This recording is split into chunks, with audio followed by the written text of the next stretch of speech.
नमस्कार, आप देख रहे हैं जेके 24 न्यूज। मैं हूं आपके साथ राजेश कुमार। वक्त हमारे खास कार्यक्रम डिफेंस स्पेशल का, जहां पर बात इंडियन एयरफोर्स को लेकर आज हम करेंगे। दरअसल भारतीय वायुसेना को 114 4.5 जनरेशन के फाइटर जेट्स की जरूरत है, लेकिन बड़ा सवाल यही है कि भारत क्या तेजस एएमसीए का इंतजार करेगा, या फिर फ्रांस से राफेल खरीदेगा, या फिर रूस का SU-57 जो है उसके ऊपर भारत दांव लगाएगा। इसको समझना होगा और डिटेल से इसके बारे में हम अपने एक्सपर्ट से समझने की कोशिश करेंगे, क्योंकि ये मुद्दा उस वक्त और अहम हो जाता है जिस वक्त हम देखते हैं कि पाकिस्तान टर्की से कान एयरक्राफ्ट लेने की तैयारी में है, जिस वक्त हम देखते हैं कि J-31 जो कि चाइना का 5th जनरेशन का फाइटर जेट बताया जा रहा है, उसको पाकिस्तान के फाइटर पायलट उड़ा रहे हैं। तो भारत के सामने, भारत की वायुसेना के सामने लगातार चैलेंजेस बढ़ते जा रहे हैं, लेकिन एक्सपर्ट से समझने की कोशिश की जाएगी कि क्या कुछ भारतीय वायुसेना का आगे प्लान है। साथ ही में ईरान और इजराइल टेंशन के बीच अब अमेरिका आ चुका है। अमेरिका ने ईरान को साफ तौर पे कह दिया है कि अगर अब ईरान ने इजराइल के ऊपर अटैक किया तो फिर इजराइल को रोकना हमारे बस की बात नहीं होगी। यानी कि अब घमासान मिडिल ईस्ट में छिड़ सकता है। वहीं चीन एक बड़ी जंग की तैयारी कर रहा है। चीन लगातार थल सेना, वायुसेना के बाद अब अपनी नौसेना पर काम करना शुरू कर चुका है। लेकिन चीन की तैयारियां क्या सिर्फ अमेरिका के लिए, ताइवान के लिए बड़ा खतरा है, या भारत को भी होशियार रहने की जरूरत है? ये अपने एक्सपर्ट से समझेंगे, लेकिन शुरुआत बड़ी खबर के साथ।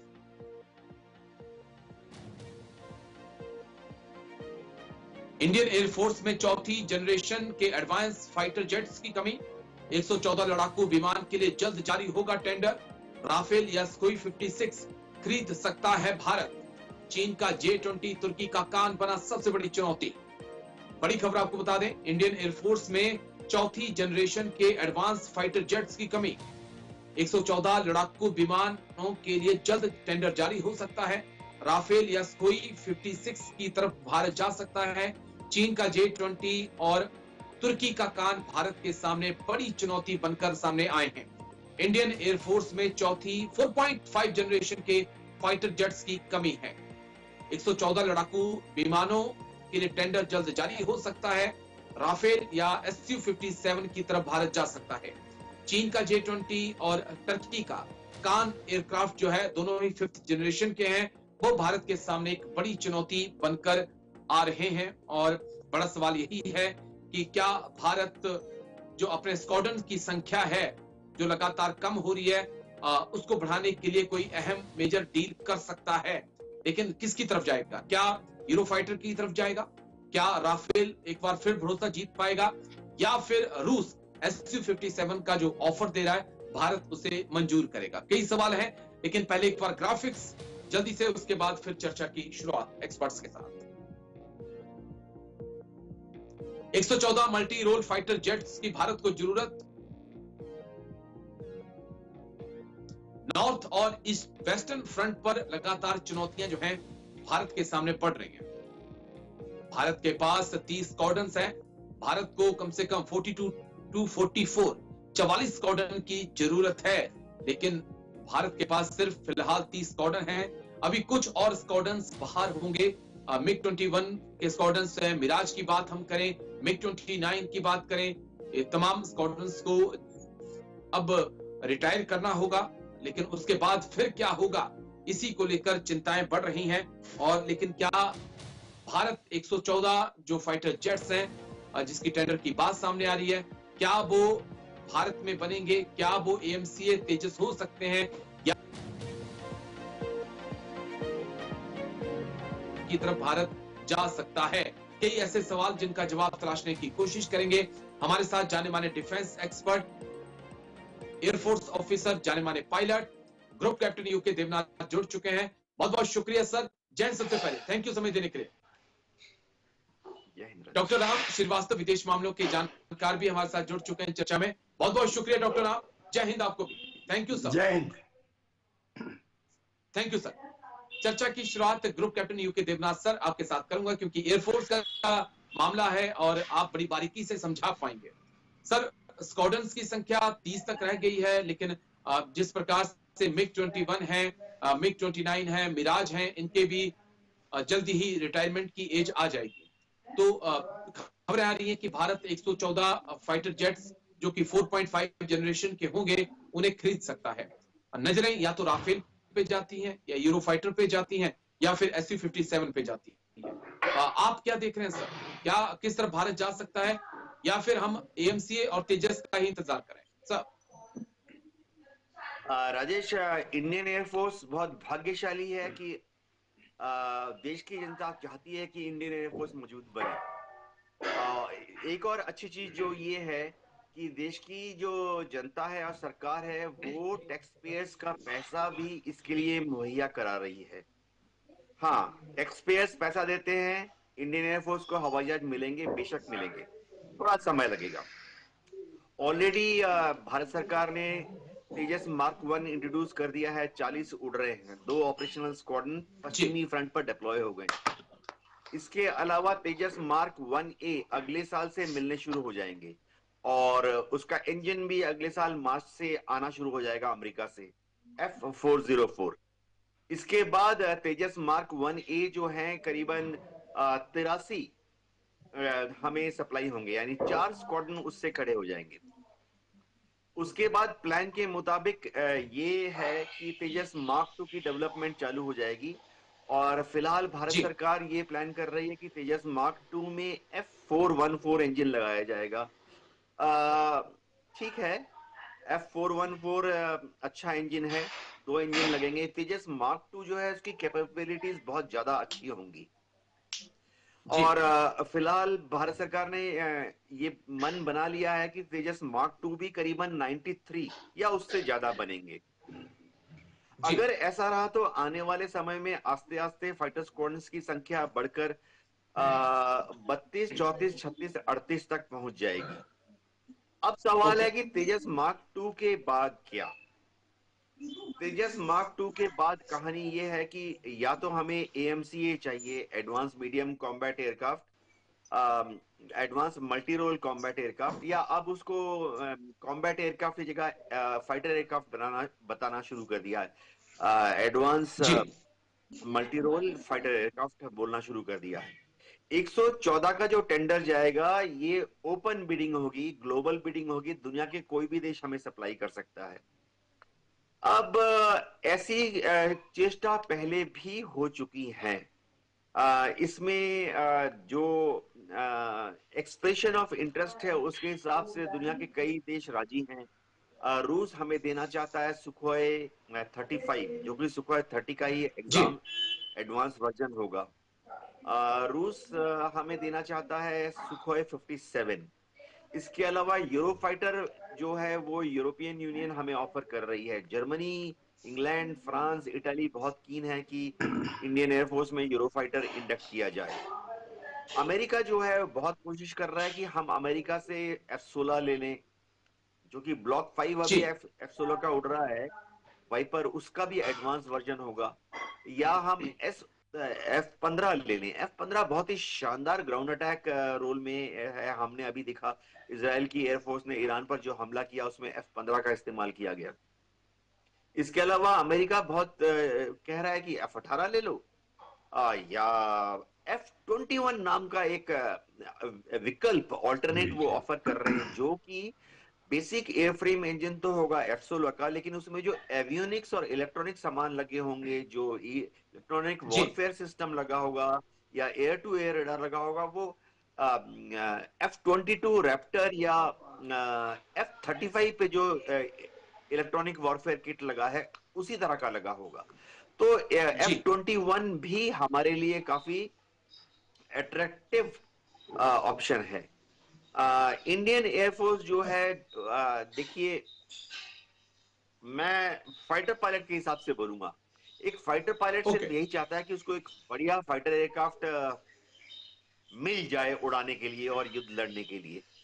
आ, जी क्या एक फाइटर पायलट को दुनिया का बेहतरीन और बेस्ट फाइटर एयरक्राफ्ट चाहिए? नहीं, ऐसा कभी नहीं होता। दुनिया का कोई भी फाइटर पायलट कभी ये नहीं बोलता, या फाइटर कमांडर या एयरफोर्स कभी नहीं बोलती कि उसको दुनिया का बेस्ट, सबसे बढ़िया फाइटर विमान जी। चाहिए। हमें फाइटर विमान ओके सर। चाहिए। हमें फाइटर विमान जल्दी से चाहिए। 10 स्क्वाड्रन मिल जाए, वेरी गुड। 10 स्क्वाड्रन का मतलब है 180 जहाज। और अगर उससे ज्यादा मिल जाए, बहुत बढ़िया।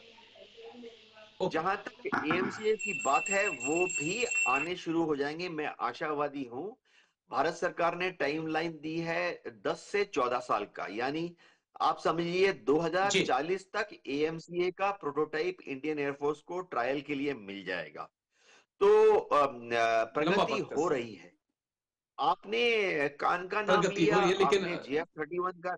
जी जी। हाँ, जी पाकिस्तान जी, एयरफोर्स जल्दी से कंप्लीट करिए सर। में हाँ। उनके पास इतने पैसे नहीं है कि वो चीन से JF-31 या तुर्की से कान ले सके। भूखी नंगी सरकार है, ओके। कंगाल हालत में उनकी एयरफोर्स है। उनके जेब में पैसे, अंटी में पैसे नहीं है। ठीक है डॉक्टर राम, मैं आपके पास आ रहा हूँ। डॉक्टर राम, जो बेसिक सवाल मैं आपसे पूछना चाहता हूँ और जिसपे बहुत कम चर्चा लोग करते हैं कि क्या कारण है कि हम मंगल पे पहुंच गए, चांद पर पहुंच गए, लेकिन अभी तक हम एक अच्छी क्वालिटी का फाइटर एयरक्राफ्ट के लिए एक इंजन नहीं बना पाए। डॉक्टर साहब, थोड़ा सा हैरान करने वाला नहीं होता? आपने तमाम तरह की मिसाइलें बना ली, जिनका दुनिया भर में नाम है, चाहे ब्रह्मोस हो, चाहे अग्नि हो, चाहे पृथ्वी हो। आपने तमाम सैटेलाइट को भी छोड़ा, आप खुद अपना नेविगेशन तक बना रहे हैं, लेकिन अभी भी हम एक फाइटर एयरक्राफ्ट का एक इंजन नहीं बना पाए। क्या इस पे बहुत ज्यादा हाँ, काम करने की जरूरत है सर, या कहाँ चूक हुई है डॉक्टर साहब? राजेश जी, ये बात तो बिल्कुल सही है कि जो मेटलर्जी है उसमें अभी हम थोड़े से पिछड़े हुए हैं। यही एक कारण है, ना केवल हमको हवाई जहाजों के इंजन, बल्कि अपने लड़ाकू विमानों के जो जहाज हैं उनके इंजन, उनके इवन जो टरबाइंस होती हैं वो भी हमको रशिया से या दूसरे मुल्कों से खरीदना पड़ती है। सिर्फ इसी कारण से कि मेटलर्जी के क्षेत्र में हम काफी पिछड़े हुए हैं। मेरे अपने विचार जो है या अपने अनुभव के आधार पर मैं ये कह सकता हूँ कि मेटलर्जी जो आती है उसमें ये जो कुछ भी चीजें होती हैं, हालांकि वो सॉलिडिस्टिक फिजिक्स में थ्योरेटिकली होती हैं, इंजीनियरिंग में भी आती हैं, लेकिन हम कहाँ मात खा रहे हैं उसका मेरा अपना विचार ये है कि हमारे यहाँ जो भी काम होता है डिफेंस का, अभी तक होता रहा है कहाँ? सरकारी लेबोरेटरीज में। और सरकारी लेबोरेटरीज में हमेशा जो वैज्ञानिक काम करने वाले होते हैं बहुत होशियार होते हैं, उत्कृष्ट श्रेणी के होते हैं, पर 60 साल की उम्र के बाद उनको रिटायर कर दिया जाता है। इतने दिन उन्होंने अनुभव गेन किया और वो रिटायर हो गए। अब पहली मर्तबा ऐसा काम हुआ है कि जब यहाँ प्राइवेट सेक्टर को इम्प्रोवाइज करके और ये काम उनको भी सौंप दिया गया है। इस कारण क्या है कि जितने दिन का अनुभव उनके बाद रिटायरमेंट पर आता था उन लोगों को एंगेज करके अब प्राइवेट सेक्टर उनके ज्ञान का लाभ लेकर इस क्षेत्र में बढ़ रहे हैं। अगर ये काम पिछले 10 साल पहले हो जाता तो संभवतः आज ये दिक्कत नहीं आती। मेटलर्जी में खास बात यह है कि जब आपका मल्टी रोल जो आपका एयरक्राफ्ट है, फाइटर है, ये तेज हवा में ऊपर जाता है 30-40 हजार फीट ऊपर, और वहाँ अचानक जो है बॉबलिंग होने लगता है जो हवा के अंदर जो जी। टर्बुलेंस होता है उसके कारण, तो उसमें जो स्ट्रेस होता है, उसमें जो एक तनाव आता है उसके संरचना पर, उसको वो सहन नहीं कर पाता, क्योंकि टेम्परेचर एकदम कहीं ज्यादा होता है कहीं कम होता है। तो हमको ऐसा मटेरियल बनाना पड़ता है जिससे कि वो हाई टेम्परेचर को भी टॉलरेट कर सके और बहुत लो टेम्परेचर में भी अधिक ना सुकर सके। और ये मेटलर्जी का जो फॉर्मूला है उसको बनाने की तकनीक है, यद्यपि हमारे यहाँ रिसर्च चल रही है, लेकिन अभी उसमें थोड़ा टाइम लगेगा और शायद हो सकता है मेरा अनुमान गलत हो। आज की तारीख में हमको स्पेस में तो ये दिक्कत नहीं आती और परमाणु बम फोड़ने में हमको दिक्कत नहीं आती। क्यों नहीं आती? उसका जी। सीधा सीधा आंसर है, शायद वो सरकार के नुमाइंदों को पसंद ना आए, पर मैं अपने विचार बता रहा हूँ कि देखिए अभी तक स्पेस में सफलता का एकमात्र कारण ये है कि स्पेस का जो सेक्रेटरी जनरल होता है, स्पेस का इसरो का अध्यक्ष होता है। इधर एटॉमिक एनर्जी में भी एटॉमिक एनर्जी का अध्यक्ष गवर्नमेंट ऑफ इंडिया का सेक्रेटरी होता है। तो ब्यूरोक्रेसी के कारण जो है, ये मेरे निजी विचार है, गलत हो सकते हैं, पर ब्यूरोक्रेसी के जी कारण जी। भी होता है। हमको भी अब निकट भविष्य में ये सोचना पड़ेगा कि डिफेंस प्रोडक्शन का सीधा ताल्लुक किसी ब्यूरोक्रेट से ना होकर, क्यों ब्यूरोक्रेट्स का ज्ञान जो होता है तकनीकी ज्ञान नहीं हो सकता है। तो अगर वो एयरफोर्स के प्रोडक्शन में सीधे अगर वहां के ऑफिसर्स को लेंगे तो वो ज्यादा अच्छा होगा, जैसा इसरो में होता है या एटॉमिक एनर्जी में होता है। तो रहा सवाल ये, अभी तक जो हो गया सो हो गया, लेकिन अब जो है इस समय जो हमको तत्काल आवश्यकता है वो है ये बी डाउक नाम का जो रडार चाइना ने नया डेवलप किया है। इससे वो स्टील जो प्लेन है उनको भी डिटेक्ट कर लेता। उसका काउंटर अटैक हमको ढूंढना पड़ेगा। अगर अपन थोड़ा टेक्निकल लिटरेचर में जाएंगे, मिलिट्री के जो रिसर्च जनरल्स हैं, जो जानकारी अवेलेबल है, उसके हिसाब से ये है कि आर्टिफिशियल इंटेलिजेंस का यूज बहुत ज्यादा हो रहा है। अब ये 4.5 जनरेशन के आप जिनकी बात कर रहे हैं उसमें आर्टिफिशियल इंटेलिजेंस का भी बहुत कम उपयोग है। आर्टिफिशियल इंटेलिजेंस कृत्रिम बुद्धिमत्ता का मतलब ये है कि सामने वाले ने अटैक किया तो यहाँ हमारा सेंसर उसको पकड़ लेगा और ऑटोमेटिकली वो ऐसा पायलटिंग करेगा या मदद करेगा हमारे पायलट को कि वो किस एंगल पे मुड़ना है, कहाँ जाना है और किधर उसको अटैक करना है। तो मल्टी रोल सिस्टम में अब 5th जनरेशन और 6th जनरेशन की हमको तैयारी अभी से करना पड़ेगी। और रहा सवाल तात्कालिक आवश्यकताओं के लिए, जो 114 हम प्लेन खरीद रहे हैं वे बहुत आवश्यक है, क्योंकि पुराने प्लेन जो अभी हमारे पास मिग 19 है, मिग 21 है, इन सबके रिटायरमेंट की एज हो चुकी है, काफी समय हो चुका है। इनके ऊपर आपने देखा होगा एक्सीडेंट्स भी बहुत हो रहे हैं। तो ये मेरे विचार में हमको गंभीरता से मुद्दे को जल्द से जल्द काम करना होगा। मैं आता हूँ डॉक्टर साहब, फिर आपके पास आता हूँ। Group captain UK Devnath sir, मैं आपसे एक और सवाल पूछना चाहता था, क्योंकि अगर हम तेजस मार्क 1 की बात करें, तेजस की बात करें, एएमसीए की बात करें, लगभग 8 से 10 साल, मिनिमम 8 से 10 साल हमें लग जाएंगे पूरी तरह से, अगर 7 से 8 स्क्वाड्रन भी हम शामिल करते हैं। लेकिन अगर हम अब टेंडर भी देने जा रहे हैं किसी को, तब भी 7 से 8 साल का एक लंबा वक्त लगेगा। लेकिन क्या दुश्मन इतने लंबे वक्त तक इंतजार कर सकता है या इंतजार करेगा? सर कैसे आप देख रहे हैं, क्योंकि जिस प्रकार से पाकिस्तान अवाक्स की संख्या में हमसे आगे निकल रहा है और जिस प्रकार से चाइना खुलकर पाकिस्तान की मदद कर रहा है, ये जरूरी नहीं है कि पाकिस्तान चाइना को पैसा दे तो ही चाइना उसको माल देगा या एयरक्राफ्ट कैरियर या कहें फाइटर एयरक्राफ्ट देगा। चाइना खुलकर उसकी सैन्य मदद यूं भी कर रहा है सर, तो उस लिहाज से भी तो चीजों को सोचना होगा आपको। जल्द से जल्द एयरफोर्स को मजबूत करने की जरूरत नहीं है क्या? राजेश, अगर जल्द से जल्द एक फाइटर विमान चाहिए तो एक्सप्रेशन ऑफ इंटरेस्ट, यानी जिस दिन एयरफोर्स कहती है हमें चाहिए और भारत सरकार मान जाती है, एक्सेप्टेंस ऑफ नेसेसिटी बोलते हैं, जिस दिन भारत सरकार मान जाती है कि ठीक है एयरफोर्स को देंगे, 6 साल से 8 साल का समय लग जाता है। अब ऐसी हालत में इंडियन एयरफोर्स क्या करेगी? Vice chief of air staff का एक अब तो चीफ बन गए हैं, उनका बयान बड़ा मायने रखता है कि अगर युद्ध हुआ तो एयरफोर्स जो कुछ है उससे लड़ाई लड़ेगी। इस अगर शब्द का मतलब समझना पड़ेगा। अगर शब्द का मतलब ये है कि इंडियन एयरफोर्स ये उम्मीद कर रही है हमारे विदेश मंत्री श्री एस जयशंकर और हमारे national security adviser Shri Ajit Doval कुछ ऐसा कार्रवाई करेंगे कि आने वाले 10 साल 20 साल तक चीन से युद्ध ना हो, पाकिस्तान से युद्ध ना हो। तो जब तक हमारी एयरफोर्स मजबूत नहीं हो जाती, एयरफोर्स ये आशा कर रही है कि विदेश मंत्रालय और एनएसए युद्ध करने की तरफ इंडियन एयरफोर्स को झोंकेंगे नहीं। हम देख चुके हैं गलवान में क्या हुआ, उसके बाद हमने डिप्लॉयमेंट की लेकिन लड़ाई नहीं लड़ी।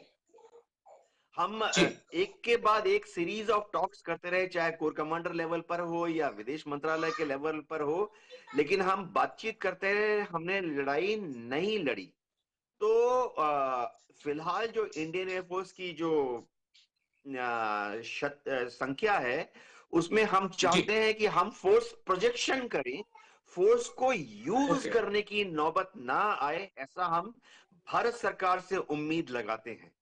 जी ठीक है सर, लेकिन दुश्मन क्या सोच रहा है इसके लिए थोड़ा उसके दिमाग को भी पढ़ना होगा। मैं लौटता हूं आप दोनों के पास, एक बड़ी खबर आ रही है, उसके बाद मैं आप दोनों के पास आता हूं। इजराइल और ईरान के बीच भी टेंशन बढ़ने लगी है। अमेरिका ने ईरान को दे डाली है सबसे बड़ी चेतावनी, दोबारा हमला किया तो इजराइल को रोक नहीं पाएंगे। अमेरिका ने कहा इजराइल पर हमले की तैयारी कर रहा है ईरान। ईरान ने इजराइल और अमेरिका को भी चेतावनी दी है। अमेरिका ने ईरान को दे डाली सबसे बड़ी चेतावनी, दोबारा हमला किया तो इजराइल को रोक नहीं पाएंगे। अमेरिका ने ईरान को दे डाली सबसे बड़ी चेतावनी, दोबारा हमला किया तो इजराइल को रोक नहीं पाएंगे। इजराइल पर हमले की तैयारी कर रहा है ईरान। ईरान ने इजराइल और अमेरिका को दी है चेतावनी। जल्दी से अपने एक्सपर्ट्स के पास हम चलेंगे, इसको समझना बहुत जरूरी है।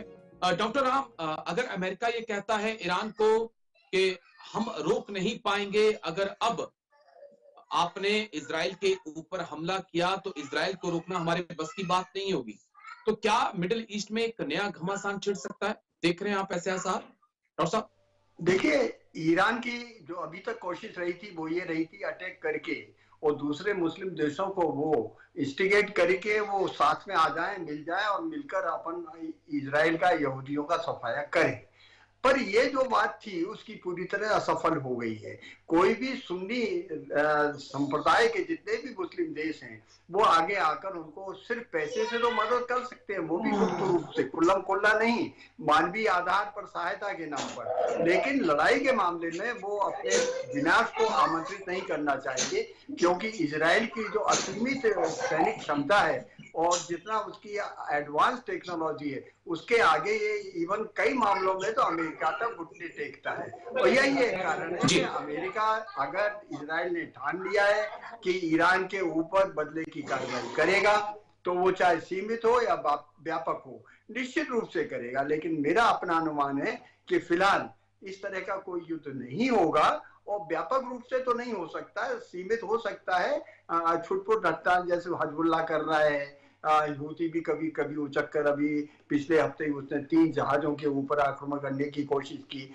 लेकिन वहां आप देखिए ना, यूके की पूरी के पूरी फ्लीट वहां पर मौजूद है, अमेरिका के भी कितने 10 तो उनके सेंटर्स बने हुए हैं और जहाज 2 जो विमान वाहक पोत जो है खड़े हुए हैं, भूमध्य सागर में खड़ा है, फारस की खाड़ी में खड़ा है। मुझे व्यक्तिगत जानकारी है क्योंकि मेरे अपने खुद के कुछ संबंधी अभी मर्चेंट नेवी से लौट कर आए हैं, उनसे जब मेरी चर्चा हुई तो पता लगा कि वो इतना ज्यादा सैन्यीकरण वहां है कि अगर गलती से भी ईरान ने अपना मूवमेंट जमीन के थ्रू किया, क्योंकि ईरान की सबसे बड़ी ताकत है उसकी जो फौज है, उसकी संख्या ज्यादा है, 11 लाख के करीब है, टैंकर्स भी बहुत हैं। तो जमीनी युद्ध में आज की तारीख में अमेरिका भी अगर सैनिकों को उतारेगा तो उससे जीत नहीं सकता, उसकी बड़ी भारी संख्या है। लेकिन अगर टेक्नोलॉजी पॉइंट ऑफ व्यू से देखा जाए तो चूंकि इजराइल पर हमला करने के लिए उसको इतना 1100 किलोमीटर की दूरी तय करना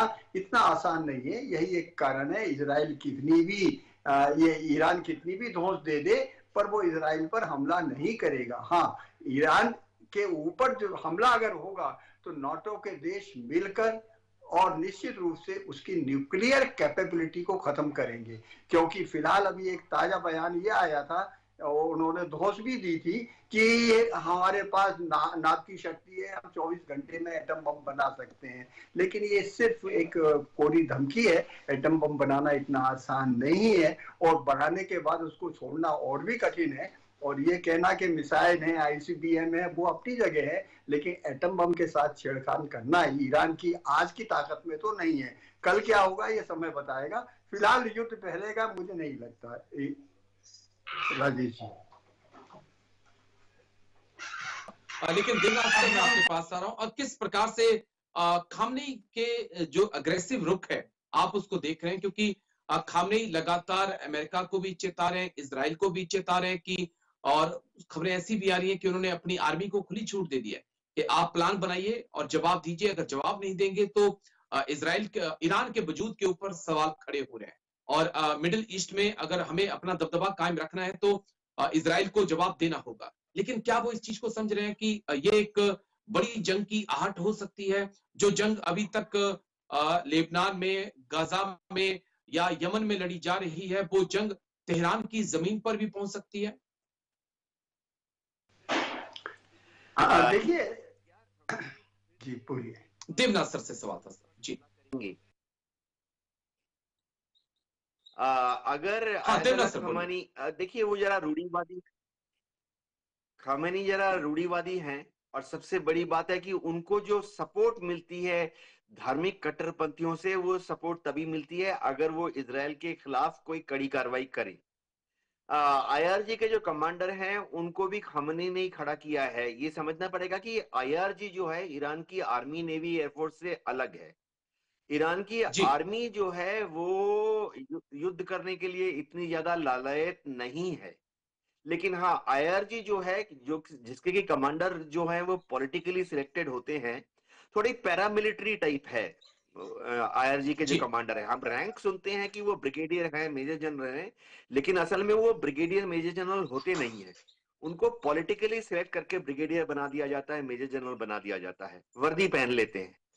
लेकिन ये धार्मिक रूढ़िवादिता से ग्रस्त होते हैं।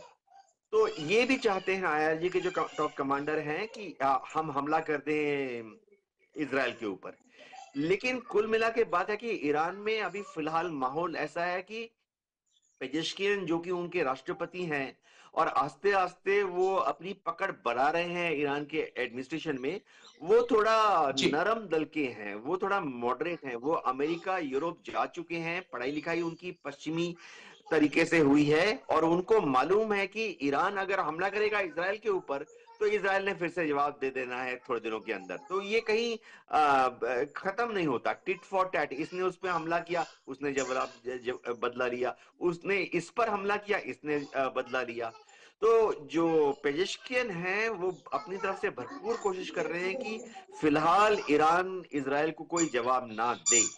हाँ, अमेरिका भी दबाव डाल रहा है। अमेरिका ने अभी कल परसों ही वहां पर पश्चिम एशिया में अपने B-52 को तैनात कर दिया है।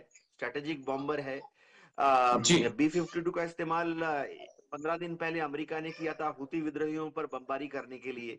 तो अमेरिका दबाव डाल रहा है कि ईरान बैकफुट पर रहे। मेरा आकलन है कि ईरान इस्तेमाल करेगा हिजबुल्लाह का, हुती का, इजराइल के ऊपर हमला करने के लिए। इससे ज्यादा डायरेक्ट अटैक नहीं करेगा, क्योंकि देखिए अप्रैल के महीने में ईरान ने 300 रॉकेट छोड़े, उसमें से 6 या जी 8 इजराइल तक पहुंचे, जमीन पर फट गए। अभी 1 अक्टूबर को ठीक ईरान है। ने 180 हथियार छोड़े, उसमें से कोई 8 या 12 इजराइल में गिरे, जमीन पर गिर के फट गए, उससे 1-2 जहाज नष्ट हुए। लेकिन इजराइल की वॉर वेजिंग पोटेंशियल, यानी युद्ध लड़ने की जी क्षमता, और इजराइल की जो युद्ध लड़ने की इच्छा है, उस पर कोई फर्क नहीं पड़ा। तो ठीक है सर। हिजबुल्लाह से लेकिन ही हमला करवाएगा। ठीक है, लेकिन देवनाथ सर, जो पॉइंट मैं आपसे समझना चाहूंगा थोड़ा शॉर्ट में, कि क्या एक रिजीम चेंज के बारे में अमेरिका सोच रहा है, इजराइल सोच रहा है? जिस प्रकार से आपने पेजेश्कियान की जमकर तारीफ की, लेकिन सबसे बड़ी राह में रोड़ा तो इस वक्त खामनेई है। अगर खामनेई वहां से हटते हैं, उसके बाद ईरान जिस कट्टरपंथ की राह पर है उसे वापस लौटाया जा सकता है। ईरान को फिर वैसा बनाया जा सकता है जैसा वो 70 के दशक में था। तो क्या अमेरिका, इजराइल इसके बारे में कोई विचार कर रहे होंगे? इवन सऊदी अरब, यूएई भी क्या इस विचार का समर्थन कर रहे होंगे सर? ईरान में आयतुल्लाह खमेनी जो है सुप्रीम लीडर हैं, इनको तख्ता पलट करने की कोशिश तो अमेरिका,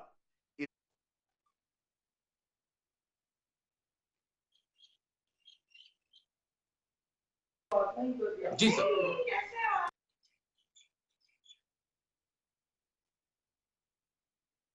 हाँ देवनाथ सर, आप आवाज आ रही है आप तक मेरी?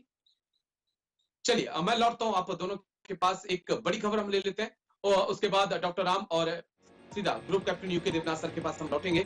बड़ी खबर इस वक्त की, चीन बना रहा रहस्यमयी एयरक्राफ्ट कैरियर। अमेरिका को हर फ्रंट पर घेरने की तैयारी में चीन। एयरक्राफ्ट कैरियर फुजियान बना चुका है चीन। अमेरिका के पास 11 एयरक्राफ्ट कैरियर हैं, चीन के पास 3 हैं। चीन बना रहा रहस्यमयी एयरक्राफ्ट कैरियर। चीन बना रहा रहस्यमयी एयरक्राफ्ट कैरियर। अमेरिका को हर फ्रंट पर घेरने की तैयारी में है चीन। एयरक्राफ्ट कैरियर फुजियान बना चुका है चीन। अमेरिका के पास 11 एयरक्राफ्ट कैरियर, चीन के पास 3, भारत के पास 2, तीसरे का काम लगातार जारी है। और हम अब डॉक्टर राम श्रीवास्तव, विदेश मामलों के जानकार, हमारे साथ लगातार बने हुए हैं। डॉक्टर राम के पास हम चलेंगे। डॉक्टर राम, मैं आपके पास आऊंगा। किस प्रकार से चीन को हम आज देखें, जिस प्रकार से वो चौथे एयरक्राफ्ट कैरियर के निर्माण में लग चुका है, सबसे बड़ी थल सेना उसके पास, सबसे बड़ी नौसेना उसके पास, लेकिन कहा जाता है कि फायर पावर में वो अमेरिका से पीछे है। तो क्या जो फायर पावर का गैप है उसको पूरा करने के लिए शी जिनपिंग अब लगातार दिन रात मेहनत कर रहे हैं, लेकिन क्या ये सिर्फ अमेरिका के लिए खतरा है, ताइवान के लिए खतरा है, या हिंदुस्तान को भी इससे अलर्ट होने की जरूरत है? डॉक्टर राम श्रीवास्तव। फिलहाल के माहौल को देखते हुए हिंदुस्तान के लिए ज्यादा चिंता की जरूरत नहीं है, क्योंकि अभी हमने कोशिश की है कि चीन के साथ हमारे रिश्ते थोड़े संतुलित हो जाएं। लेकिन इसके पहले मैं आपको जो देवनाथ साहब से आपने पूछा था उसका उत्तर देना चाहूंगा। क्या अमेरिका और इजराइल मिलकर खोमेनी को हटाने का कोई प्रयास कर रहे हैं? जी हाँ, कर रहे हैं, क्योंकि जो रजा पहलवी के उत्तराधिकारी है क्राउन प्रिंस, वो अमेरिका में रह रहे हैं और अगस्त 2023 में उनकी इजराइल यात्रा हुई थी और वहां उन्होंने नेतन्याहू से मुलाकात भी की थी। ना केवल इतना कि उनके साथ जो है इस समय अगर आप देखेंगे तो जितने विस्थापित ईरानी हैं राजा के जमाने के, वो सब मोसाद के द्वारा जानकारी भेज रहे हैं। इसलिए ये संभावना निरस्त नहीं की जा सकती कि खोमेनी भी एक ना एक दिन अमेरिकी पंजे में फंसकर जमीन पर आ जाएंगे और उसमें पूरा का पूरा सहयोग सुन्नी समुदाय के जितने भी वहां पर सुल्तान है उनका भी परोक्ष रूप से हाथ रहेगा। रहा सवाल चीन का, आपने जो प्रश्न पूछा है ये बहुत महत्वपूर्ण है। भारत को नजर अपनी पैनी रखना पड़ेगी, क्योंकि चीन की शक्ति पर आप विश्वास नहीं कर सकते, क्योंकि उसने जो है अभी दिसंबर 2023 में अंतरिक्ष में एक प्रयोग किया था। उसने अपना चेंगाई जो रॉकेट छोड़ा था 5 नंबर का, उसके साथ 6-7 ऐसे मिस्टीरियस ऑब्जेक्ट्स निकले थे जो कि फोर्स अमेरिकन जो स्पेस फोर्स है उसने डिटेक्ट किए, उससे मिस्टीरियस सिग्नल निकल रहे थे।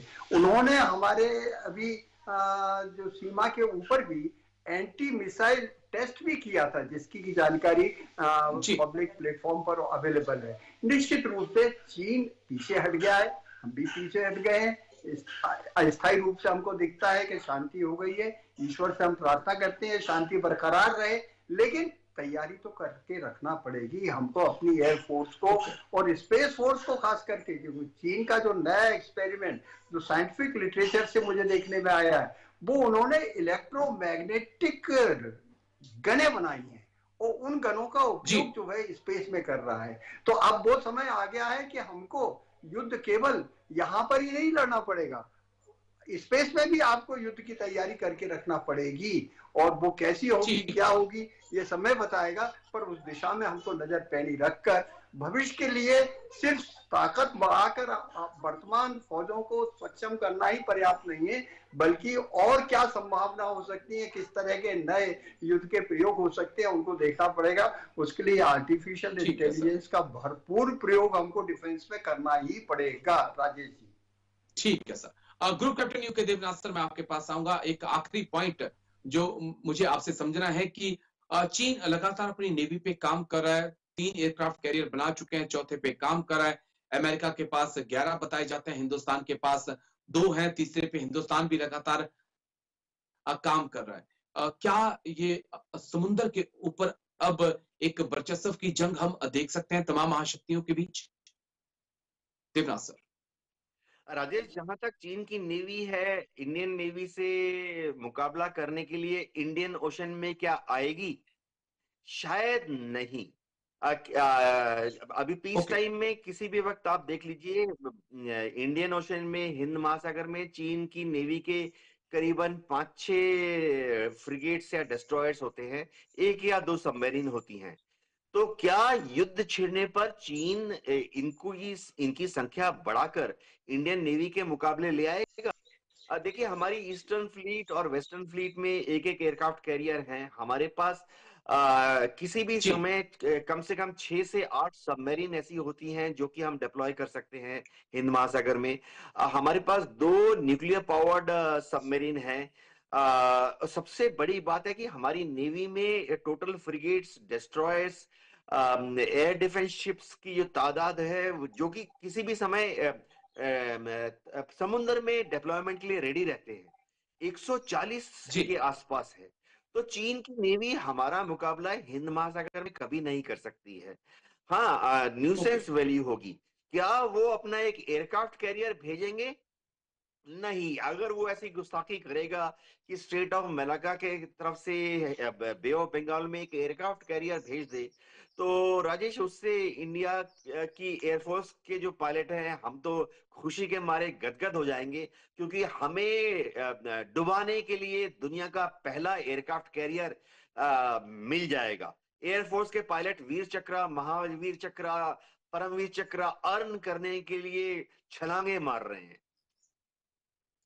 ओके लेकिन अब नजर बना के रखनी होगी क्योंकि चीन बड़ी तेजी से अपनी मिलिट्री को मॉडर्नाइज कर रहा है और ये खतरा अमेरिका के लिए अकेले नहीं है। जापान, फिलीपींस, ताइवान के साथ शायद भारत को भी अलर्ट रहने की जरूरत है। लेकिन बहुत बहुत शुक्रिया आप दोनों खास मेहमानों का। डॉक्टर राम श्रीवास्तव जी बहुत बहुत शुक्रिया आपका भी। ग्रुप कैप्टन यूके देवनाथ जी आपका बहुत बहुत शुक्रिया मेरे साथ खास चर्चा में हिस्सा लेने के लिए, तमाम पहलुओं पर इतनी बारीकी से बात रखने के लिए। तो आज डिफेंस स्पेशल में मेरे साथ इतना ही। कल फिर होगी मुलाकात, दीजिए इजाजत, नमस्कार।